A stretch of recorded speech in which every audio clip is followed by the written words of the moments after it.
What do the Miami Dolphins need next? It's a lot. We're going to get into it here today on Locked On Dolphins.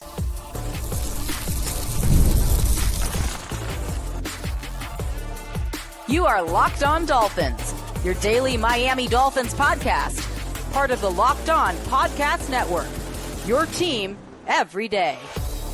All right, Miami, welcome to another episode of Locked On Dolphins. It is your team every day here on the Locked On Network. I'm your host, Kyle Krabs, a lifelong Miami Dolphins fan, host of Locked On Dolphins, co-host of Locked On NFL Scouting, author of Touchdown Miami on Substack, NFL staff writer for A to Z Sports. I want to give a special welcome and shout out to our everydayers because it is your team every day. We don't just say it, we live it here on the Locked On Network. Today's episode of Locked On Dolphins is brought to you by FanDuel. New customers right now can bet $5, and if that bet wins, you get $300 in bonus bets to use across the app. What the heck do the Dolphins need now? I am back. KFC did the show yesterday. I'm back today. I'm a little less angsty, fired up than what I was yesterday, but still going to continue to have some honest conversations with the Dolphins now sitting at 1-6. They've got road game in Atlanta. Tough matchup with that run game. Then the Baltimore Ravens come to town on a short week for Thursday Night Football. Expected to have Lamar Jackson back for that game. Expected to have a number of their prominent players, Roquan Smith, Patrick Ricard, all those guys expected after Baltimore's bye this past week to kind of get back into the action. And that would be bad news for the Miami Dolphins and Mike McDaniel and company in their bid to pull yourselves out of the tailspin that we currently find ourselves in as a team. But what do we need next in the micro and the macro, the short term and the long term? There's a lot. I could probably do 3 weeks worth of programming on what I think the Dolphins need organizationally for the next chapter of their franchise. And there's some interesting stuff that came out courtesy of Barry Jackson, the Miami Herald. We're going to get into that. There's some teams that I think we should be watching this season as far as sources of inspiration for the new direction of the organization when the time comes. There was an Easter egg and a nugget hidden by Barry Jackson in that story that he dropped that we're going to get into that as well. But I want to start with Mike McDaniel. And he continues to prove the saying to be true, that teams take on the personality of their coach. It was just 2-3 weeks ago that Anthony Weaver said that exact same thing. And what I mean by that with what Mike did yesterday is when I think about how the Dolphins played against Cleveland, and it was kind of, it was an uninspired performance in a lot of ways, but it was the unnecessary self-inflicted wounds that stood out to me amongst the most of the mistakes that Miami made. And Mike McDaniel made some unnecessary wounds when he went to the podium, when he was asked about the game tape from the game and about Tua and what Tua's status is. And it's at the point now, and I understand when you're losing, everybody's going to get the microscope out and they're going to criticize everything. And it's going to feel different than it would if you were not 1-6. And I understand that. And Mike's always been this way. And I understand, and I respect you for not changing. But we probably could have done without my expectation is we don't throw 10 picks comment. And the full context of that question from Barry was, we're taught not to assume anything in journalism. Tua leads the league in interceptions with 10. I guess we should probably ask you if he's going to take all the first-team practice snaps this week, and will he be your starter for the next several weeks, barring injury, after Quinn Ewers came into the game late against Cleveland. And Mike's answer was, yeah, he's going to take the snaps this week, and he's going to be our starter this week, and my expectation is we don't throw 10 picks. Like, can we just say, yeah, Tua Tagovailoa is the starting quarterback of the Miami Dolphins. We feel he gives us the best chance to win. Obviously, he's not playing his best right now, but we're looking forward to applying what we went through with the film study, making those corrections, and going out and trying to win a game on Sunday. Without the extra line, the extra one-liner right? You said the tape doesn't lie. What did the tape show you about last night's loss? We are 100% at losing football games when we don't play complementary football. It was as much as the easy answer for one player or position, there was an appropriate effort. The 1-2, the discipline that it takes to know your assignments inside and out, next to your assignments inside and out, was lacking at many times. You give credit to the victor, but the tape left me. I don't have an opinion on the two teams against each other because we didn't participate in the game, in my opinion. First and foremost, as a coach on the hot seat who commits to not being focused that you're on the hot seat, but you're aware of it, and you know all the noises here. To have that be a line that comes out of your mouth, I don't have an opinion on the game, the teams playing against each other, because we didn't participate in the game. I mean, that's a self-inflicted a wound as Zach Sealer catching Dylan Gabriel up high around the neck, or a holding penalty late in the first half against the Chargers when you get a chance to go in and score a touchdown and you put yourself behind the sticks.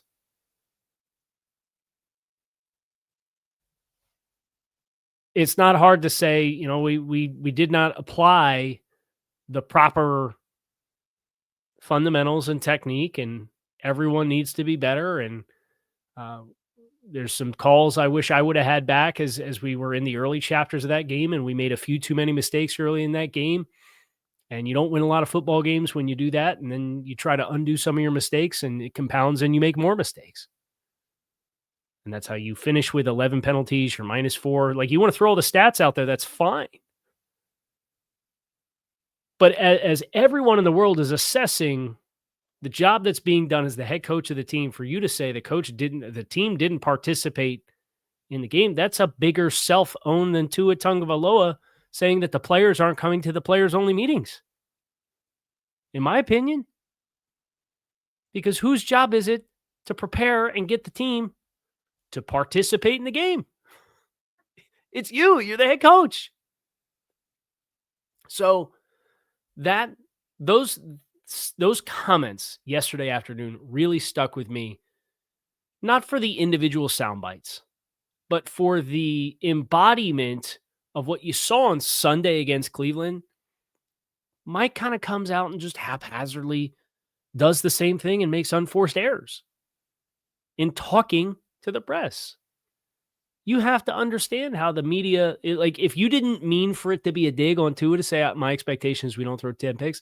If you did expect it to be a dig, then okay, just light another match, right? The whole house is already on fire. What difference does it make? Then okay, you guys obviously have your thing going on if that's the case. But if it wasn't meant to be a dig, you have to understand how the world's going to take that clip. Stuff. So there's a lot of focus on a lot of things. Personnel issues are at hand. Front office issues exist. They are at hand. But from the coaching side of things, I don't have a lot of question about Mike McDaniel's ability to draw up and design creative run schemes and how to build pass action off of that. He did some really creative stuff in the passing game early in his tenure with the team. It's not about play design. It's not about the X's and O's, but that's what it's been for all of these Dolphins hires. Brian Flores was the same way. There's a human element that exists to being the general of the team. And yeah, Brian Flores might have been right about not wanting Tua, but his solution was either Deshaun Watson or whatever else. He chased Jim Caldwell out within 3 months on the job and then ran out of offensive coordinator hires within the end of his first season. Right? There's more to it than just the X's and the O's. And I feel like you saw that embodiment with what Mike said at the podium yesterday. It frustrated me. It did. Some personnel moves that I think there's some not only trade deadline stuff, but some guys in-house that we need to have some self-awareness with. We're going to get into that next. You're Locked On Dolphins. Make sure you guys stick with us. I'm Cody Rourke from Locked On Broncos, and this episode is brought to you by Peloton. Peloton is shaping the future of fitness with the brand new Peloton Cross-Training Tread Plus, powered by Peloton IQ. This is Peloton's most advanced equipment yet, giving you real-time guidance and endless ways to move, whether you're running, lifting, or you're cross-training with your favorite instructors like Alex Toussaint. It's training reimagined to make your workout more personal. Peloton is built for breakthroughs with features that help you plan, stay motivated, and hit peak performance. You can let yourself run, lift, flex, and go while Peloton handles all the rest. Plus, Peloton IQ provides real-time strength coaching, tracking your progress and suggesting weights that challenge you so you can get stronger. Plus, the new movement tracking camera, it counts your reps and corrects your form in real time, making sure every rep is safer and smarter. So let yourself run, lift, flex, push, and go. Explore the new Peloton Cross-Training Tread Plus at onepeloton.com. Today's episode of Locked On Dolphins is brought to you by Mazda. Mazda crafts cars for those who do more than simply move. Mazda delivers confidence with every ride, with more IIHS Top Safety Pick Plus awards than anyone else as of August 2025. From footwork to breathwork, athletes sweat all the details, and Mazda brings the same intention to how they craft every model. You can feel the Japanese craftsmanship in every detail, from the metallic accents to the available Nappa leather upholstery. You can make everyday drives feel like anything but, from smooth handling to intuitive controls. And with all-wheel drive standard in every crossover SUV, you could drive with confidence through almost any season. Like our players, we sweat every detail because when you make every move count, impossible becomes irrelevant. Mazda, move and be moved. Few odds and ends on the player personnel standpoint. And the first one of these being Jevon Holland. Jevon Holland is no longer a member of the Miami Dolphins. So Kyle, why is Jevon Holland a relevant name that you're talking about at the start of segment 2 on Tuesday, October 21st, 2025 at 11:30 a.m. in the morning? I'll tell you why. Because the Dolphins, when they let Jevon Holland walk, left themselves in a position, potentially, to recoup a 4th-round compensatory draft choice for Jevon Holland.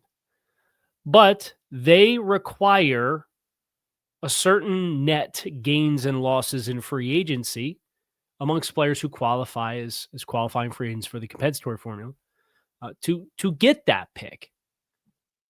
And the Dolphins have a lot of players. They didn't spend a lot, and they didn't spend any players near the stratosphere of where Jevon Holland was compensated and paid. But nevertheless, they cancel out the way compensatory pick works, and I'm not doing a whole segment on compensatory picks, so don't get mad. Okay, I promise this is going to be relatively quick. Players in the same tier that sign and add cancel each other out first. Players in a tier below or a tier above that you lose can cancel out a tier below that you lose first, and then vice versa. But it's all about net. If you lose 4 and you gain 4, you don't get any compensatory picks. If you lose 4 and you sign 5, you don't get any compensatory picks because you added more than you lost. But if you lose 4 and you sign 3, you're -1 in the net, in which case you would qualify for whatever the top net with the way that they cancel out is available to you. Jevon Holland is available for the Dolphins, but I want to read some names to you. These are all names that signed this year that qualify as compensatory free agents that are currently on the bubble of qualifying as a player whose contract and playing time suggests that they qualify for either a pick gained or a pick lost. Nick Westbrook-Ikine, Iafitu Melifonwu, Larry Borum, Ashton Davis. It's a lot of names. And of those names, 3 of those 4 currently sit within the bottom 10 players that are currently qualifying, according to overthecap.com, as net players gained, which means you're not going to get a 4th-round pick for Jevon Holland based off of this forecast if the season ended today because of Nick Westbrook-Ikine, Iafetu Melifonwu, and Larry Borum, with Ashton Davis lingering in the background. Now, I don't think Ashton Davis is ultimately going to play himself up. He would have to play every snap the rest of the season to kind of get up into the playing time, increasing his point total enough in the formula to end up qualifying. But Nick Westbrook-Ikine is playing 50% of the snaps. Iafetu Melifonwu is playing 34% of the snaps. And the Dolphins just benched Dante Trader for Iafetu Melifonwu this past week because Dante Trader missed the tackle against the Chargers that allowed the game-winning field goal. Larry Borum's played 90% of the snaps this season because Austin Jackson has been on injured reserve since week 2. There are some solutions here. Austin Jackson comes back off injured reserve. Larry Borum's no longer playing at a 90% clip. He's the 4th name above the cutoff line. If he played 5% less snaps, 85% instead of 90, he would not be qualifying as a compensatory free agent. So we need Austin Jackson to come back at some point. That needs to happen. But you've got 2 safeties on this list, Iafetu Melifonwu and Ashton Davis. You also have Minkah Fitzpatrick. Now, one of these guys is getting forced into the nickel. It's been Minkah as of late. If Ashton Davis is playing 71% of the snaps and he's still 24 points away from the qualifying cutoff, I'm sorry. You need to have a big picture conversation with the coaching staff and say, Dante Trader needs to play over Iafetu Melifonwu. Because these are the conversations that now need to be had because your season's going the way that it's going and you're sitting at 1-6. Dante Trader's a rookie 5th-round draft choice that you guys apparently really liked. He made obviously a big mistake in a big moment in week 6. Week 6, yeah. And I appreciate some accountability, even though I think it's hilarious that, both Anthony Weaver and Minkah Fitzpatrick fell on the sword for that play in particular. And then that was the player that you still sat down out of all the players who are or are not playing to expectation. Dante Trader is the one that gets set down this past week. Dante Trader needs to play over Iafetu Melifonwu, period. Some of these guys, I might be willing to have the trade deadline conversation. Interestingly enough, Matthew Judon did not sign in the window to qualify, but he's another bubble contract. Now, him playing more is not going to hurt you because he didn't sign within the window to qualify. He signed late in the summer.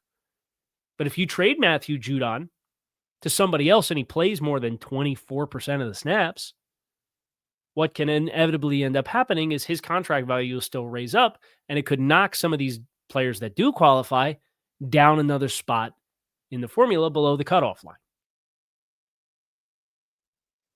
So there's like the inner game within the game for team building and asset management and draft capital and all this stuff, and where the economics of it tie back, right? And in the same way that you can say you probably are not going to be able to justify benching a $50 million a year quarterback. I just don't think you could justify the benching, at least not in October. If you get to the end of the year and it's evident that you had the day where the music died and it's over and it's not going to be a thing beyond this year and everybody knows it, you get to the end of the year, yeah, I think that conversation can probably be had at some point late in the season. I think October is way too early for it. But it's not too late for you to have some of these conversations about these guys that are playing with their contracts and what it means for a part of the calculus that all good teams go through every year to maximize the margins and the resources and the assets that they get. And you got a 5th-round draft choice. Are you really going to play Iafetu Melifonwu on a 1-year stopgap contract over a 5th-round rookie draft choice that you had when you're 1-6? And play yourself out of qualifying for a 4th-round compensatory pick as a result of that? That, to me, would be a whole other level of negligence. And obviously the coaching staff and Anthony Weaver and the defensive backs coach and Mike McDaniel and Chris Greer, all of these parties that are still currently involved in this, those can be hard conversations when playing time gets dictated on other things. But that is unfortunately what happens when your team sucks. And the Dolphins are not a good football team this year. And as a result, the needs of the many outweigh the needs of the few. And the needs of the many are the future of the Dolphins organization. Now, if you were to trade Iafetu Melifonwu, even if he qualifies off playing time, he's their gained player now. He's not your gained player anymore. I don't think you'd get a trade market for Iafetu Melifonwu. Maybe you'd get one for Nick Westbrook-Ikhine if a team wants a vertical threat down the field wide receiver. Let's be honest, he's got no vibes and no chemistry with the current passing offense as it's currently instituted anyway.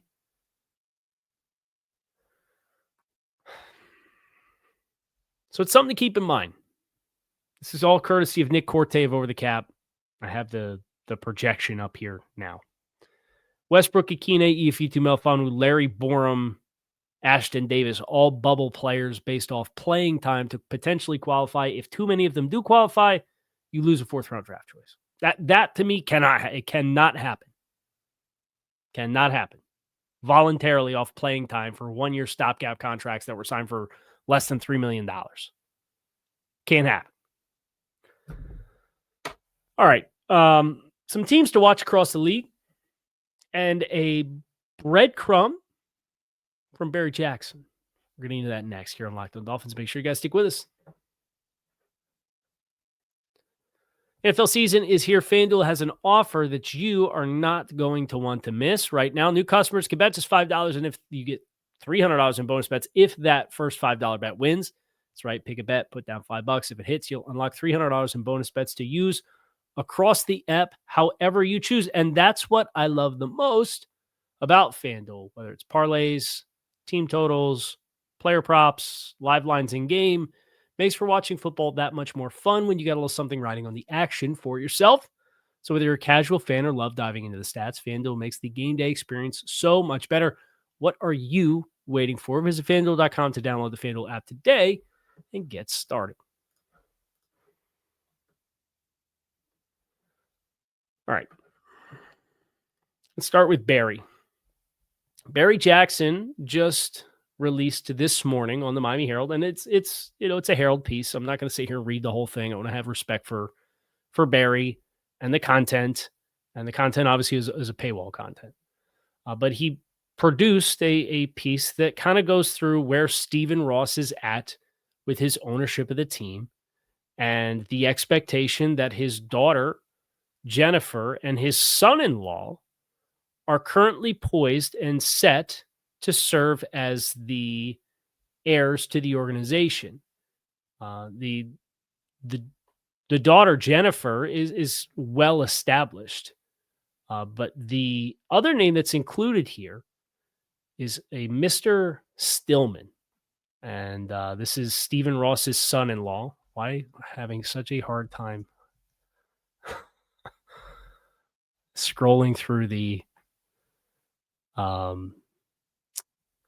story? Man, I hate when you get dead air too. So his son-in-law currently is one of the managing, the folks who manages the South Florida Stephen Ross sports portfolio that includes the Open and Hard Rock Stadium, and so on. Interesting timing, given where this team is at. But the thing that interests me the most was at the very end of the story, where Barry alludes to a business associate of Stephen Ross saying that Ross entered this season wanting to give both men, being Chris Greer and Mike McDaniel, an extended period to see if they could get the franchise back on track. But did acknowledge that his Stephen Ross's patience is being tested. That's on the heels of what was a indirect quote about Stephen Ross's intentions with the team. And then Barry, maybe a breadcrumb, maybe not, says a coaching change after Sunday's game would seem unlikely because the Dolphins play on the short week in Baltimore, and I would agree with that. But the 9-day break between the Ravens game and a home game against Buffalo would give Ross time to reevaluate if the Dolphins keep losing. which I do think that becomes kind of your next window here. Once they decided they weren't going to do anything off the Cleveland game, you're not going to make a change with a short week with playing at home. So I think Stephen Ross has resigned himself now to at least one more home game with Mike McDaniel as the head coach of the team, and it's a short week at home on Thursday against a Baltimore team that is probably going to come in at 2-5 because they were off last week. They're currently sitting at 1-5. They get Chicago this week, who's won a few in a row. So maybe they're 1-6. You get another team with a losing record that's multiple games below 500, and the context for Baltimore is different, and I get that. But Baltimore, being a team with a losing record coming to town, if they have Lamar Jackson back, that can get very ugly.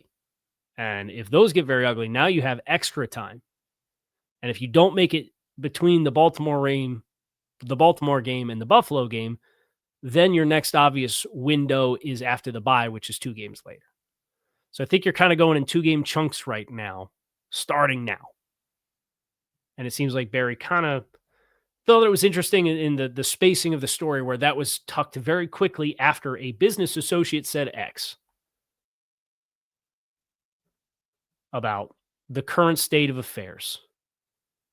Dan Stillman, thank you, is the experienced sports executive who's married to Stephen Ross's other daughter, Kim.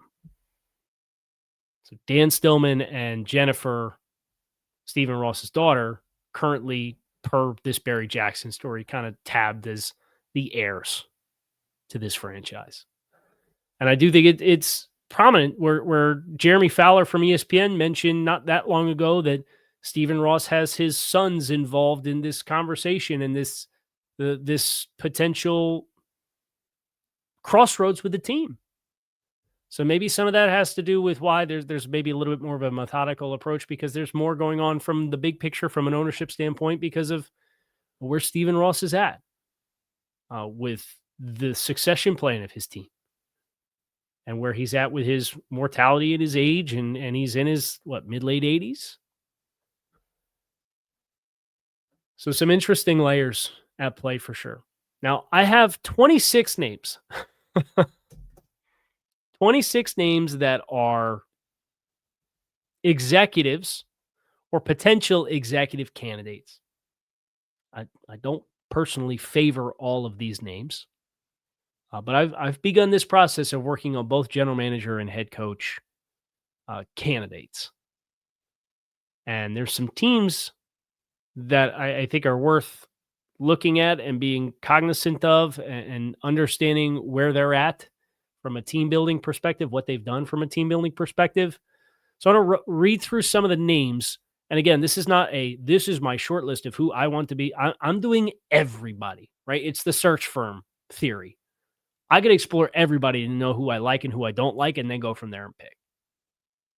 So that's George Kokinis from Baltimore, who's the VP of player personnel. It's Terrence Gray, the assistant general manager in Buffalo. That's Ian Cunningham, the assistant general manager in Chicago. That's Glenn Cook, the assistant general manager in Cleveland. It's Will McClay, the vice president of player personnel in Dallas. It's Ray Agnew, the assistant GM in Detroit. John Dorsey, a former executive GM, is a senior personnel executive in Detroit. People mentioned Louis Riddick. We're going to measure the Louis Riddick profile against the rest of the people involved here. John Eric Sullivan, VP of player personnel with the Green Bay Packers. Ed Dodds, the assistant GM with the Colts. John McKay with the LA Rams assistant GM. Chad Alexander, assistant GM of the Chargers. A couple of guys in-house, and Marvin Allen, who's been the assistant GM here. Champ Kelly, who came here this past offseason as senior personnel executive. Thomas Dimitrov, currently a consultant. Brandon Brown, the assistant general manager with the Giants. Donna Ponte, chief administrator of operations for the NFL, has former ties to Stephen Ross and the Dolphins organization. Alec Hallaby with the Eagles. Joe Douglas, formerly the Jets, with the Eagles. Andy Weidel with the Steelers. Nolan Teasley and Matt Berry with the Seattle Seahawks. One's the GM, one's the VP of player acquisition. Mike Greenberg, the assistant GM of the Bucks. It's more than 20 names. And I'm not done adding to the list either. but it's more than 20 names. And I'm looking at it through a series of criteria that I think are important for what the Dolphins need. I'm not ready to have that content piece of it yet, but I did want to shout out a few of the organizations that I think are exceptionally well run that have candidates that made this list. That includes the Detroit Lions. I've got a great deal of respect for the program that the Lions have built.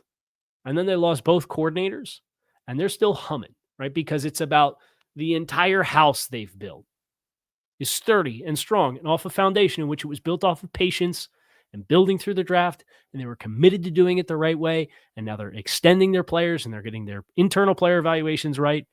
And that's all the stuff that this was supposed to be. And it's not. Because you got a couple flashy names. And Tyreek Hill wanted to come play in Miami and build his personal brand. And Bradley Chubb at the trade deadline was available.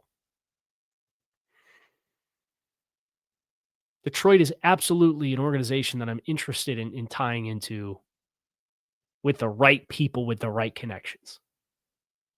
Some of their connections tie into the LA Rams, which is another one of the, I think, gold standard teams with what they did from a draft perspective after they won the Super Bowl and they had the F them picks mentality. And then they pivoted and went completely the other way.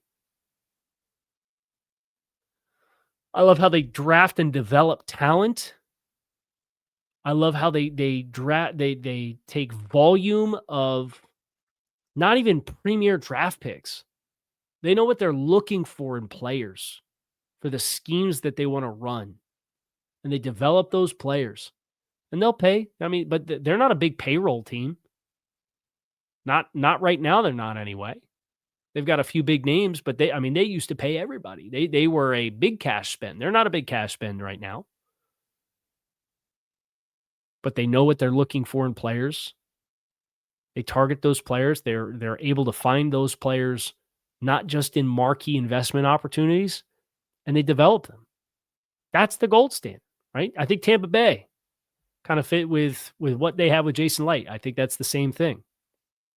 You saw a coach transition from Bruce Arians to Todd Bowles. You saw a quarterback transition from Tom Brady to Baker Mayfield. And the foundation of which that house was built is strong. And they stayed strong through it. Philadelphia, obviously, gold standard. Alec Halaby kind of has like an untraditional Ivy League background, a little bit more analytics based, where Joe Douglas is more the football guy. He came back after the tenure in New York. I will say from that perspective, I think Joe's got great roots in a couple of great organizations. I think Andy Weidel in Pittsburgh's the same thing between the time that he spent with Philadelphia. Seattle is an organization that I have worked on this process. I have a great deal of respect for Seattle because it's now multiple coaches with Mike McDaniel and Pete Carroll. It's multiple quarterback changes, including multiple quarterback changes with quarterbacks that didn't come with premier investments, right? Russell Wilson was a mid-round draft choice by John Schneider 15 years ago, 20 years ago, whatever it was, 15 years ago. So you have a hit there. And then you transition to Geno Smith, who was in-house, and you're better as a passing game. And then you decide to move on from Geno Smith and go to Sam Darnold, and you've struck gold again. These are some of the organizations that I want to be looking at, and I think you should be looking at closely as we decide what direction we think this needs to go for what the Dolphins need next. That's it for me. I'm out of here, Kyle Krabs. Keep it locked in here on Locked On Dolphins.